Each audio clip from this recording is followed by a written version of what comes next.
اگر آپ کے اوپر بہت زیادہ قرض ہے اور قرض ادا نہیں ہو رہا تو آپ بہت پریشان ہیں۔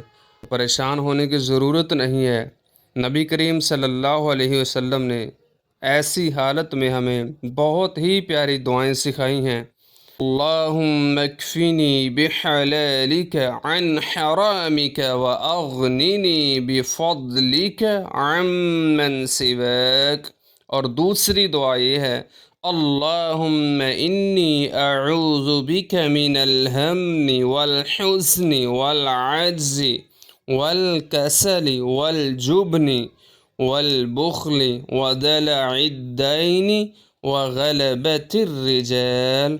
روزانہ کثرت کے ساتھ ہر نماز کے بعد جو بندہ مقروض ہے، قرض ادا نہیں ہو رہا، وہ ہر نماز کے بعد یہ دعا پڑھے، انشاءاللہ تعالی اللہ تعالیٰ اس کی ضرور مدد فرمائے گا اور آسانی سے اس کا قرض ادا ہو جائے گا۔